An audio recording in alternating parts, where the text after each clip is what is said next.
Un legado indiano para el siglo XXI no es solo un libro, es sobre todo un homenaje a la figura de Ramón Álvarez de Arriba, un emigrante asturiano adolecido de olvido cuya historia vuelve a la vida de la mano de CETIC. Hoy se sientan conmigo Pablo Priesca, director general de CETIC, y Cristina Cantero, la autora del libro, para hablar de ese legado que hoy podemos disfrutar más de 100 años después en Peón, Villaviciosa.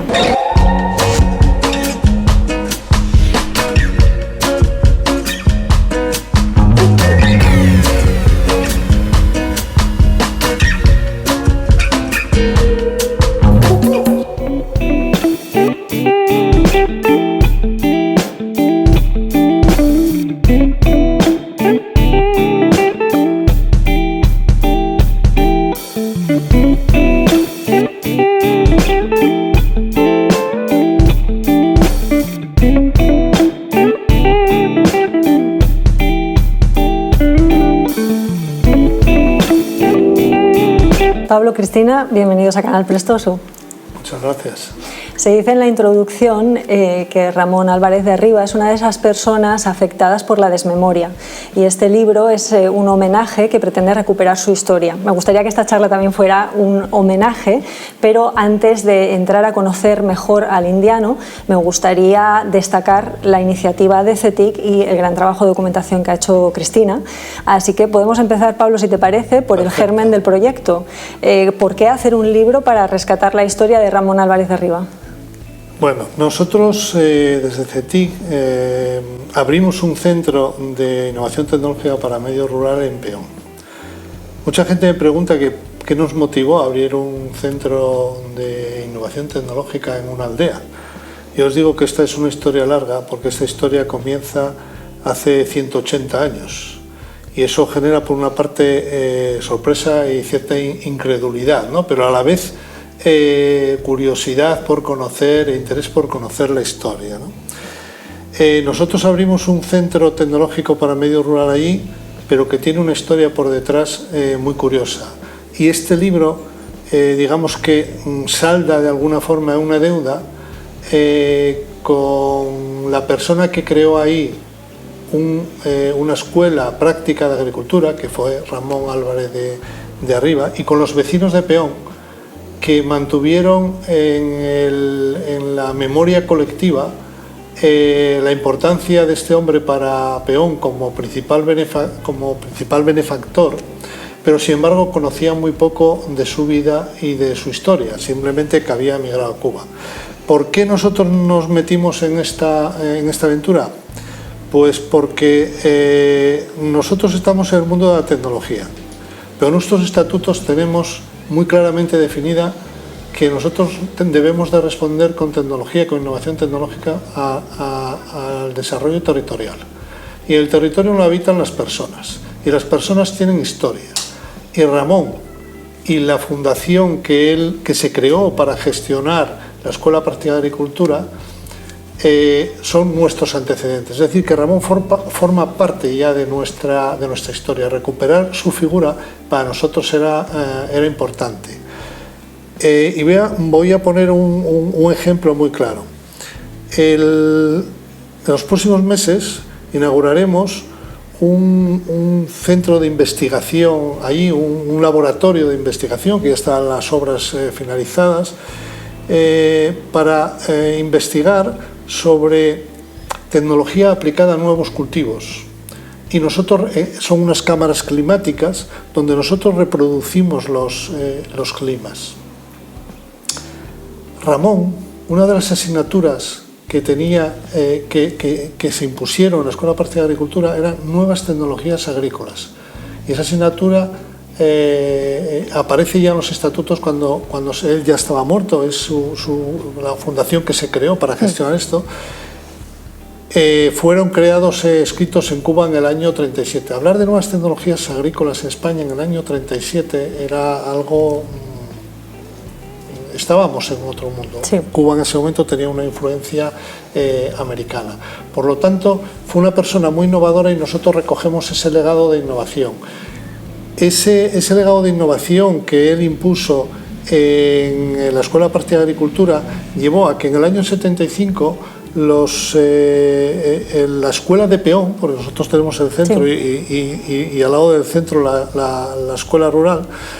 En el año 75 los alumnos de esa escuela obtuvieron el primer premio de cultivos de huerta a nivel nacional.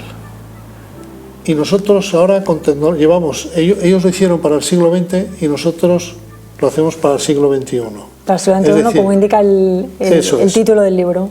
Es decir, que hay una historia continua que continúa, y no es simplemente que lleguemos a Peón hace 2 años, sino que recogemos un legado y nosotros proyectamos ese legado al siglo XXI, sabiendo que nosotros, como decía antes, en nuestros estatutos, el interés por el territorio, el no utilizar la tecnología por la tecnología tiene valor cuando soluciona problemas, cuando satisface necesidades, cuando soluciona problemas de la gente o mejora la competitividad de las empresas, ¿no?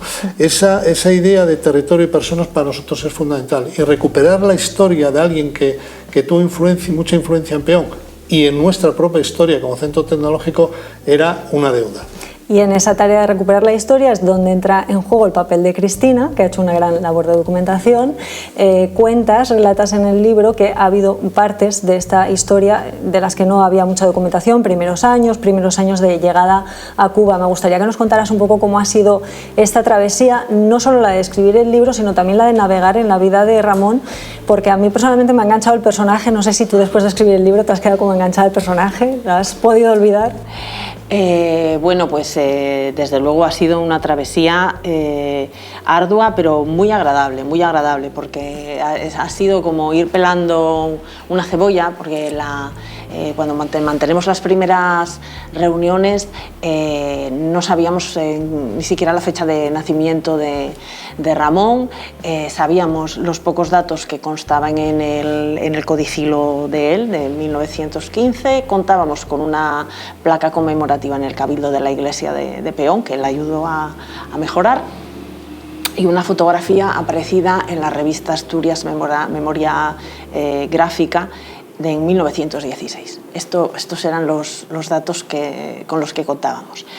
Y bueno, pues poco a poco pues fuimos con lo que los investigadores llamamos los lugares habituales, ¿no? Los libros parroquiales. Bueno, ya descubrimos en qué año nació. Su esposa era norteamericana, entonces yo me puse en contacto con diferentes instituciones del pueblo donde había nacido ella en busca de información. Con varias universidades norteamericanas, en Cuba finalmente nos costó, pero conseguimos un buen enlace, un partenariado, y bueno, pues a partir de ahí fuimos tirando de los hilos, la prensa local, y luego pues un poco lo que dice Pablo, esta investigación no se hubiese podido hacer hoy sin las tecnologías de hoy, la digitalización de fondos bibliográficos y documentales, el reconocimiento el reconocimiento OCR de esos textos. Entonces a mí me permitieron desde casa y sin coger ningún avión a ninguna parte ponerme en contacto con personas, compartir documentación con esas personas, acceder a archivos, acceder a bibliotecas a nivel internacional, a nivel planetario, y de esta forma se pudo ir siguiendo los pasos de Ramón, porque sí, los primeros pasos Ramón los da en Peón, de Peón va a Gijón, a Santander, a La Habana, en toda Cuba, no solamente se queda en La Habana, lógicamente, Nueva York, Lagrange, hubo que seguirle por medio mundo, y eso no hubiese sido posible sin la tecnología actual. Que se ha traducido en este libro, que además se ve muy bien el recorrido que él hizo, o sea que ese trabajo de documentación se nota que está detrás y se aprecia. Para ahora sí que indagar ya y sumergirnos un poco más en la vida del indiano, de Ramón Álvarez de Arriba, me gustaría destacar algunos aspectos que son obvios porque se ven en la historia, ¿no? Como por ejemplo la filantropía, que es el principal motivo uno de los principales motivos que nos reúne hoy aquí. Él tenía una escasa formación que le empujó a orientarlo hacia la educación. Su labor, su compromiso social con su Asturias natal la orientó mucho a la educación y creó centros de formación como el que comentabas antes de la Escuela de Agricultura en Peón. A día de hoy la Escuela de Agricultura es donde está CETIC Ruraltec, como comentabas también antes, y me gustaría que nos contaras qué es CETIC Ruraltec y cuál es su objetivo. CETIC Ruraltec es un centro especializado en innovación tecnológica para medio rural, pero con una característica un tanto singular. Nosotros durante años, desde hace 7 años que abrimos esta línea de trabajo, nos dedicamos a escuchar las problemáticas del medio rural y a viajar y a hablar con la gente que llevaba mucho tiempo analizando las problemáticas del medio rural, las estrategias de medio rural, porque nos dimos cuenta cuando, en el primer momento, que si salíamos desde la tecnología íbamos a estar planteando soluciones a un problema que desconocíamos. Y creo que eso fue un acierto absoluto, porque nos empezamos a entrar en esos circuitos de medio rural, sobre todo, insisto, para escuchar, y cuando pudimos empezar a hablar, pues empezamos a hablar. Y eso nos permitía dar una visión nos permitía que el centro de Peón cumpliese 4 objetivos que eran los que queríamos que cumpliera. Uno, que fuese un centro de reflexión sobre nuevas ruralidades.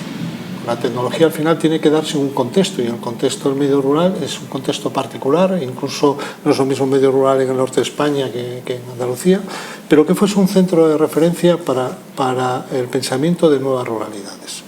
En segundo lugar, que fuese un centro donde fuese un centro de demostración de tecnología aplicada a medio rural, y poder tener allí muchos elementos de demostración que vamos aumentando de forma continuada.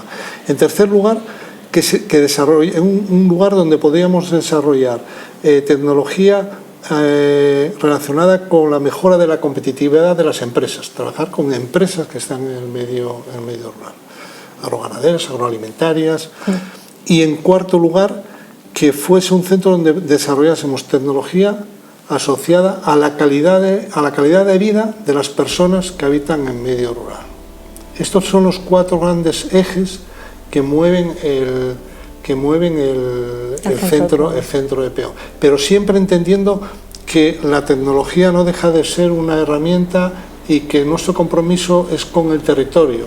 Sí, es cierto, nos dedicamos a tecnologías muy disruptivas, a inteligencia artificial, blockchain, web inmersiva, computación cuántica, pero todas estas tecnologías, si no conoces los contextos donde hay que aplicarlas, por sí mismo no tienen valor. Sin perder de vista que la tecnología tiene que estar al servicio del territorio de las personas y no al revés, que a veces se nos olvida un poco. Volviendo al tema de la educación, que a lo largo del libro se ve que él era una persona preocupada por autoformarse y por formar a los demás. Cristina, me gustaría que ahondaras un poco en la parte en la que hayas podido investigar sobre la importancia que le daba también a la educación de las niñas y sobre todo el papel que para él jugaba en la sociedad la mujer, que también en este sentido no solo era innovador, comentabas antes las nuevas tecnologías, en este sentido también era muy adelantado a su tiempo. Bueno, era adelantado a su tiempo, pero era hijo de su tiempo, quiero decir. Hay que contextualizarlo todo en su cronología. Posiblemente en su momento sí que llamase la atención, pero hoy en día no llegaría a nuestros estándares. Esto hay que dejarlo claro. Pero sí que es cierto que en sus 2 iniciativas de obra social relacionadas con la educación, la primera relacionada con la escuela pública, no la de la Universidad Popular, que es la escuela práctica de agricultura, sino la escuela pública que en su momento había en Peón. Él sí que colaboró económicamente para dotarla de todo lo necesario y para ampliar el edificio, de forma que hubiese 2 aulas, una aula para niños y una aula para niñas, y él en esto insistió bastante. Y en su otro proyecto, que no se llevó a cabo de la forma al menos que él tenía proyectada, que era un instituto para hijos de obreros en Gijón, él también dejó claro en sus estatutos, que sí redactó él personalmente en 1910, que si era posible, siempre y cuando el presupuesto lo hiciera posible y siempre y cuando se contase con el beneplácito de la Junta Administrativa, se incluyese a las niñas en las clases. En esta época esto era totalmente novedoso y sí que llamó la atención en su momento. Y luego, bueno, él parecía tener una relación bastante igualitaria o de compañerismo con su esposa, algo que, bueno, en la época no era lo habitual. Dejando un poco más de lado el tema de filantropía, educación y centrándonos en su figura como empresario, él consiguió la distribución exclusiva para las archiconocidas máquinas de coser Singer en Cuba y Puerto Rico. Supo entender o supo atender a los datos que le estaba dando el entorno, analizarlos y ofrecer el servicio que demandaba el mercado. No sé si podría decir que a día de hoy Ramón podría ser un excelente analista de datos, pero tirando de habilidades y centrándonos en habilidades no técnicas, soft skill que se llaman ahora. Pablo, ¿qué habilidad no técnica crees que es indispensable para trabajar en proyectos tecnológicos como los que trabajáis en CETIC Ruraltec? ¿Con cuál te quedarías? Habilidades no técnicas. No técnicas, sí. Esa capacidad analítica, por ejemplo, que tenía Ramón. Hombre, a ver, Ramón tenía dos cosas que yo creo que eran fundamentales. Una, la capacidad de emprender, y eso en tecnología también es muy importante. Eso supone capacidad de propuesta, el interesarse por las cosas, el emprender, y la capacidad de innovación. En su caso, era capacidad de innovación en los negocios. Todos los sistemas de publicidad que utilizaba eran muy revolucionarios en su época. Tanto ese emprendimiento, la actitud de emprendimiento, como la actitud hacia la innovación, esos son dos características que en el mundo tecnológico son muy apreciadas. Y luego está la actitud de las personas, es decir, la actitud en términos generales, ¿no? que incluye muchas cosas, ¿no? Hay muchas empresas que dicen se contrata por el currículum, pero se despide por la actitud. Y en el mundo de la tecnología, la actitud que lleva por detrás estos otros dos componentes que comentaba es absolutamente fundamental. Indispensable. Sí. Actitud y los valores de Ramón estaban muy asociados al trabajo, al esfuerzo y a la no ostentación. Y os pregunto a los dos, ¿creéis que estos valores gozan de buena salud hoy en día? A ver, bueno. No, por favor, tú primero. A ver, yo creo que estas cosas hay que analizarlas en el contexto, en la época en la que se daban.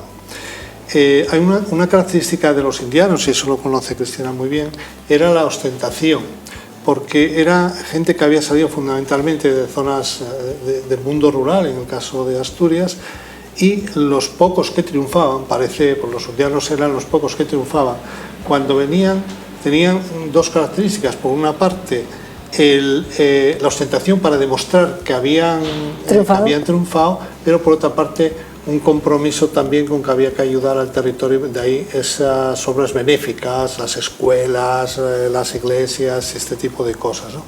Pero hay una de esas características que Ramón no tenía, quizá por sus componentes de personalidad. La ostentación la sustituyó por la discreción. Era una persona tremendamente discreta, que a nosotros, sobre todo a Cristina fundamentalmente, eso le generaba un problema, porque no dejó muy poco rastro social. Sin embargo, cogías a sus socios y te encontrabas en revistas de La Habana. Bueno, eso lo cuenta Cristina muy bien, porque fue quien sufrió, ¿no? Esa parte, ¿no? No sé si quieres hacer un apunte respecto a sus valores, que desde luego se ve el tema del esfuerzo, casi la obsesión por el trabajo. Por, ¿no?, la meritocracia, era una persona de meritocracia. Sí.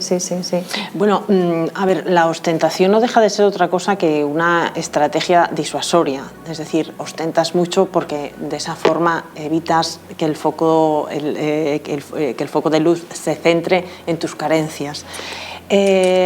Ramón, como no tenía tantas carencias, porque fue muy autodidacta. En el libro sí, por ejemplo, que fue una cosa que nos llamó mucho la atención, se expresaba verbalmente, bueno, no, es evidente que no podemos conocerlo, pero sí por escrito se expresaba en un correctísimo inglés que aprendió de forma autodidacta.